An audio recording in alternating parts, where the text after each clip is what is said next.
நம் குடும்பத்தில் ஒருவர் அல்லது நமக்கு பிடித்தமான ஒருவர் அவர் மரணிக்க தருவாயில் நாம் சூழ இருந்து அந்த தருணத்தை பார்க்கும் பொழுது மிகுந்த வேதனையாக இருக்கும்.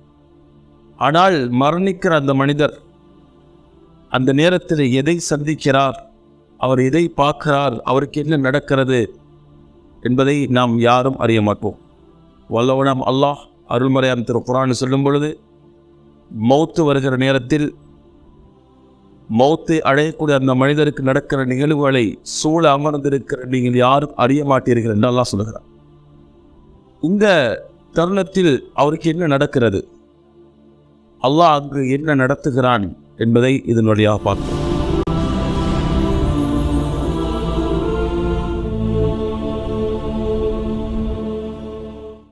மரணத்தை அடைவிருக்கிற அந்த மனிதர் அந்த நிலைக்கு சக்கராத் என்று சொல்லுவோம்.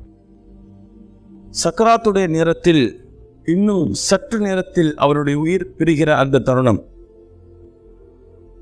அந்த நேரத்தில் அவர் கண்கள் இருக்கிற திரை அகற்றப்படும், அவர்கள் காதில் இருக்கிற திரை அகற்றப்படும். பெருமானார் முஹம்மது ரசூலுல்லாஹி ஸல்லல்லாஹு அலைஹி வஸல்லம் அன்னவர்கள் சொல்லித் தருகிறார்கள், மலக்குல் மௌத் இஸ்ராயில் அலைஹிஸ்ஸலாத்து வஸ்ஸலாம் அன்னவர்களையும் அன்னவருடைய தலைமையில் வரக்கூடிய வானவர்களை இந்த மனிதர் பார்க்கிற ஆற்றலை பெறுகிறார். அந்த வானவர்களுடைய குரலை கேட்கும் ஆற்றலை அந்த நேரத்தில் இவர் பெறுகிறார். மரண தருவாயில் படுத்து கிடக்கிற சில நபர்களுக்கு நாம் என்ன சொன்னாலும் காதில் விழாது. காரணம், அவருடைய பார்வையும் அவருடைய செவியும் வேறொன்றை நோக்கி இருக்கும். அல்லாஹு தஆலா அருள்மறையாம் திரு குர்ஆன் சூரா நாஸியா 5வது வசனத்தில் அல்லாஹ் சொல்கிறாங்க, ஃபல் முதப்பிராத்தி அம்ரா, வான் வழக்குகள் காரியங்களை நிர்ணயிக்கக்கூடிய வான் வழக்குகள் மீது சத்தியமாக என்று அல்லாஹ் இந்த வசனத்தை சொல்கிறார். இப்படி அப்பாஸ் ரலியல்லாஹு தஆலா அன்னவர்கள் இதற்கு விளக்கம் சொல்கிறார்கள். ஒரு மனிதன் சக்கராத்துடைய நேரத்தில் அவருடைய ரூஹை கைப்பற்றுவதற்கு சற்று நேரத்துக்கு முன்பாகவே இஸ்ராயில் அலைஹிஸ்ஸலாம் அன்னவர்கள் வருகை தருகிறார். அந்த மலக்குல் மௌத்துடன் சேர்ந்து மிகப்பெரிய வானவர்கள் பட்டாளமே வருகிறது. வந்து அந்த மலக்குல் மௌத் ரூஹை எடுக்க முன்பு அந்த மனிதர் நல்ல மனிதராக இருந்தால் அவருக்காக வேண்டி அந்த வான் மலக்குகள் துஆ செய்கிறார்கள். இஸ்ராயில் அலைஹிஸ்ஸலாத்து வஸ்ஸலாம் அன்னவர்கள் அந்த ரூஹை கைப்பற்றும் நேரத்தில் மென்மையான முறையில் அந்த ரூஹை கைப்பற்றுகிறார்கள். ஏன், அவர் ஒரு நல்ல மனிதர், அல்லாஹ்வுக்கு பிடித்தமான அல்லாஹ்வுடைய பொருத்தத்தை பெற்ற மனிதர் என்பதனால்.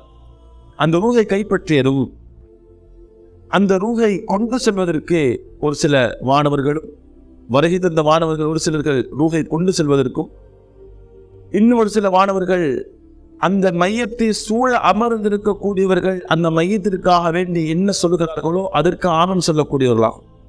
அதனால் பெருமானார் முஹம்மது ரசூலுல்லாஹி ஸல்லல்லாஹு அலைஹி வஸல்லம் சொல்கிறார்கள், உங்கள் மரணித்தவர்கள் விஷயங்களை நல்லதை பேசுங்கள், உங்கள் மரணித்தோடைய விஷயம் அவர்களுடைய காரியங்கள் நல்லதை பேசுங்கள் என்று பெருமானார் அழைப்பார்கள். அந்த மனிதனுடைய நல்ல செயலை குறித்து நாம் புகழும் பொழுது, பேசும் பொழுது அங்குள்ள வானவர்கள் ஆமீன் சொல்கிறார்கள். ஏன்னா வானவர்கள் ஒரு சிலர்கள் ஆமீன் சொல்வதற்குனே இருக்கிறார்கள், இவர்கள் ஆமீன் சொல்கிறார்கள். மற்றும் ஒரு சில வானவர்கள் இந்த மனிதரை குளிப்பாட்டி தொழுகை செய்து கபருக்கு கொண்டு போய் அடக்கம் செய்யும் வரைக்கும் அந்த மனிதருக்காக வேண்டி இஸ்திக்ஃபார் செய்வார்கள். இப்படியாப்பட்ட 3 கட்டங்களில் வானவர்கள் கடந்திருக்கிறார்கள் என்பதை இந்த ஆயத்திற்கு விளக்கமாக இப்னு அப்பாஸ் ரலியல்லாஹு தஆலா அன்ஹு சொல்கிறார். உலகத்தில் வாழ்ந்து மரணிக்கிற ஒவ்வொரு மனிதர்களும், நானாக இருந்தாலும் நீங்களாக இருந்தாலும், மௌத்து நன்றாக அமைய வேண்டும் என்று அல்லாஹ்விடத்தில் எப்பொழுதும் பிரார்த்திக்க வேண்டும். நல்லமல்களும் நல்லொழுக்கமும் அல்லாஹுக்கு பிடித்தமான செயல்களும் நம்மிடத்தில் இருந்தால் நிச்சயமாக நமக்கு வருகிற மௌத் நல்ல மௌத்தாகத்தான் இருக்கும். இருந்தால் மௌத்துடைய நிலையிலேயே அவனுடைய நிலை என்னவென்று தெரிந்துவிடும். முஃமினாக மரணிப்பதற்கு அல்லாஹ் அத்துணை பேர்களுக்கு அருள் புரிவானா. அருமனாய் முஹம்மது ரசூலுல்லாஹி ஸல்லல்லாஹு அலைஹி வஸல்லம் அன்னவருடைய தோழர்கள் ஒருவர், அவர் அன்சாரி தோழர். அவருடைய சக்கராத்துடைய நேரத்தில் பெருமானார் ஸல்லல்லாஹு அலைஹி வஸல்லம் அன்னவர்கள் அவருக்கு அருகாமையில் நின்று கொண்டிருக்கிறார்கள். உருவெடுக்கிற வானவர் மலக்குல் மௌத் இஸ்ராயில் அலைஹிஸ்ஸலாத்து வஸ்ஸலாம் அன்னவர்கள் வருகை தந்திருக்கிற அந்த நேரத்தில் பெருமானார் முஹம்மது ரசூலுல்லாஹி ஸல்லல்லாஹு அலைஹி வஸல்லம் மலக்குல் மௌத்தை பார்த்து சொல்கிறார்கள், வானவரே, இவர் ஒரு முஃமின், இவர் என்னுடைய தோழர், இவர் ஒரு முஃமின், இவருக்கு நீங்கள் மென்மையான முறையில் ரூஹை கைப்பற்றுவீராக என்று ஸல்லல்லாஹு அலைஹி வஸல்லம் சொல்கிறார்கள். அதற்கு அந்த வானவர் சொன்ன பதில், நாயகமே யா ரசூலே, ஒவ்வொரு முஃமினுடைய உயிரையும் நான் மென்மையாகத்தான் எடுக்குகிறேன். அவர் விரும்புகிற விதத்தில் கனிவான முறையில் மகிழ்ச்சிகரமான முறையில் நான் கைப்பற்றுகிறேன். அவர் கொடுத்து வைத்தவர் என்று அந்த வானவர் சொல்வதை அருமநாயகம் ஸல்லல்லாஹு அலைஹி வஸல்லம் நமக்கு சொல்லித் தருகிறார்கள். இந்த மனிதன் மரணிப்பதற்கு முன்பு அவருடைய ரூஹை மலக்குல் மௌத் எடுப்பதற்கு வருவதற்கு முன்பு வான் மலக்குமார்கள் இவரை சூழ அமர்ந்திருக்கிறார்கள். கண் பார்வை எவ்வளவு தூரத்துக்கு விழுகிறதோ, இதுவரைக்கும் நம்மளால் பார்க்க முடியுமோ அதுவரைக்கும் அந்த வான் மலக்குமார்கள் சூழ அமர்ந்திருக்கிறார்கள். அவர்கள் வருகை தரும் பொழுது சூரியனை விட பிரகாசமான முகத்துடனும் சொர்க்கத்துடைய கஃன் துணிகளையும் சொர்க்கத்துடைய நறுமணங்களையும் எடுத்துக்கொண்டு வந்து அமர்ந்திருப்பார்கள். இஸ்ராயீல் அலைஹிஸ்ஸலாம் வருகை எதிர்பார்த்து கொண்டு சரியான நேரத்தில் மலக்குல் மௌத் வருகை தருவார்கள். அவருடைய தலை அழகில் வந்து அமர்ந்து அந்த நல்ல மனிதனை பார்த்து, யா அய்யத்துஹன் நஃப்ஸுல் முத்மஇன்னா, மன அமைதி பெற்ற சாந்தமுள்ள நஃப்ஸே, ஆன்மாவே, அல்லாஹுடைய மக்ஃபிரத்தின் பக்கமும் அல்லாஹுடைய பொருத்தத்தின் பக்கமும் நீங்கள் வர தயாராகி விடுங்கள் என்று கூறி அந்த ரூஹை மென்மையாக எடுத்து விடுவார்கள். தொடர்ந்து பெருமானார் முஹம்மது ரசூலுல்லாஹி ஸல்லல்லாஹு அலைஹி வஸல்லம் அன்னவர்கள் கூறுகிறார்கள், இந்த நல்ல முஃமினுடைய உயிர் தோல் துருத்தியில், நீர் நிரப்பப்பட்ட தோல் துருத்தியில் ஒரு பகுதியிலிருந்து நீர் கசிவதை போன்ற மென்மையான முறையில் ரூஹ் அந்த இடத்தில் வாங்கப்படும். அந்த ரூஹை எடுத்துக்கொண்டு வானவர்கள் மகிழ்ச்சியோடு ரப்பை நோக்கி செல்வார்கள். வானங்களை கடந்து செல்கிற நேரத்தில் வணக்குவார்கள். வானவர்கள் எல்லாம் ரொம்ப ஆச்சரியமாக, என்ன ஒரு நறுமணம், யார் இவர் என்று ஆனந்தமாக கேட்பார்கள், ஆச்சரியமாக கேட்பார்கள்.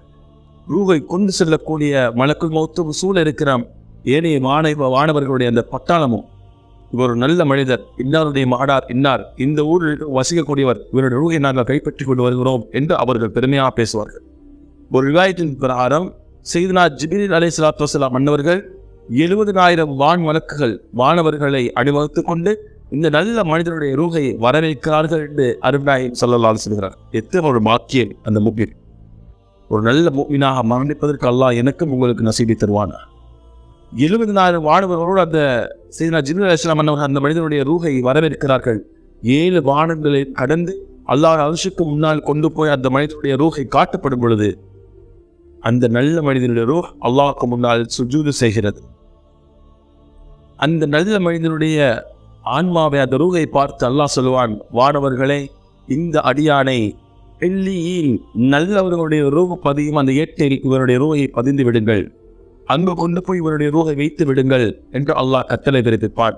அந்த வான் மலக்குமார்கள் ரொம்ப கண்ணியமாக அந்த மனிதனுடைய ரூஹை அங்கு கொண்டு போய் வைப்பார்கள்.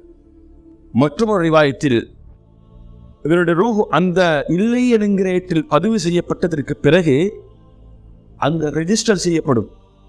அந்த ரெஜிஸ்டர் முடிஞ்சதுக்கு அப்புறம் அந்த ரூஹ் மீண்டும் அவர் உடலுக்கு கொடுக்கப்படும். அந்த மனிதனுடைய உயிர் எல்லியின் என்கிற இடத்தில் பதிவு செய்யப்பட்டதற்கு பிறகு அதே வான் மலக்குகளோடு அணிவகுத்து அவருடைய அந்த உடலுக்கு அந்த ரூஹை கொண்டு வந்து கொடுக்கப்படும். இந்த நேரத்திற்குள் அந்த மனிதனை குளிப்பாட்டுவது, கஃனிடுவது என்கிற அனைத்து காரியங்களில் மனிதர்கள் ஈடுபட்டு கொண்டிருப்பார்கள். ஆனால் மனிதர்களுக்கு முன்பாகவே வானவர் ஈடுபட்டு கொண்டிருக்கிறார் என்பதை அருமநாயகம் முஹம்மது ரசூலுல்லாஹி ஸல்லல்லாஹு அலைஹி வஸல்லம் சொல்லித் தருகிறார்கள். அந்த நல்ல மனிதரை குளிப்பாட்டப்படும் பொழுது மனிதர்கள் நாம் அதற்குண்டான அந்த ஜனாசாவுக்கு செய்ய வேண்டிய கடமைகளில் குளிப்பாட்டுவது ஒரு கடமை. அந்த கடமையை நிறைவேற்றும் பொழுது நாம் நினைத்துக் கொண்டிருப்போம், நாம் தான் திரட்டுகிறோம், நாம் தான் மனமான வஸ்துக்களை பூசுகிறோம் என்று. ஆனால் அந்த நல்ல மனிதனுடைய ஜனாசாவை 500 வானவர்கள் சூழ இருந்து அந்த ஜனாசாவை அவர்கள் புரட்டுகிறார்கள். சொர்க்கத்திலிருந்து கொண்டு வரப்பட்ட நறுமணங்களில் மேலே பூசுகிறார்கள். அந்த ஜனாசாவை அவர் குளிப்பாட்டுகிறார்கள். மனிதர்கள் கஃனிடுவதற்கு முன்னால் அந்த வானவர்கள் சொர்க்கத்தினுடைய கஃன் துணியை கொண்டு வந்து கஃனிடுகிறார்கள். 500 வானவர்களும் சேர்ந்து இந்த மனிதனை தன் கைப்பட குளிப்பாட்டி மனம் பூசி கஃனிட்டு தொழுகைக்காக வேண்டி அந்த மனிதரை தயார் செய்கிறார்கள். இது நல்ல முஃமினுடைய மையத்து, நல்ல முஃமினுடைய நிலை. இந்த மண்ணில் வானவர்கள் கடந்து கொள்வது. இந்த காட்சியெல்லாம் பார்த்த இப்லீஸ் தன் கூட்டத்தினிடத்தில் சொல்லுவான், என் படையே, என் பட்டாளமே, இந்த மனிதன் உங்களுடைய சேத்தலிருந்து எப்படி தப்பினான்? எப்படி இவன் உங்களுடைய பிடியிலிருந்து தப்பினான்? என்ன நடந்தது என்று இப்லீஸ் கேட்பான். அதற்கு அந்த கூட்டத்தினர்கள் சொல்லுவார்கள், இப்லீஸே, இவர் ஒரு நல்ல மனிதர், இவரை நம்மால் வழிகெடுக்க முடியவில்லை. அல்லாஹ்வுடைய பாதுகாப்பு இவருக்கு இருந்திருக்கிறது. எப்பொழுதும் சதா அல்லாஹ்வுடைய நினைவிலும் அல்லாஹ்வுடைய இபாதத்திலும் நல்ல குணத்தோடு வாழ்ந்த நல்ல மனிதர், நம்மால் இவரை எதுவுமே பண்ண முடியல என்று அவர்கள் பலவீனமாகி விடுகிறார்கள். அன்புக்குரிய முஃமின்களே, என்றோ ஒரு நாள் நீங்களும் நாடும் மரணிக்க இருக்கிறோம். மரண தருவாயில் அல்லாஹ்வுடைய பொருத்தத்தையும் வானவர்களுடைய அருளையும் துஆவையும் பெறுகிற இடத்தில் நாம் இருக்க வேண்டும் என்று சொன்னால், அல்லாஹ் கொடுத்திருக்கிற இந்த வாழ்நாளை, இந்த ஹயாத்தை இப்பொழுதே அதற்கு தயாராக்கி கொள்ள வேண்டும்.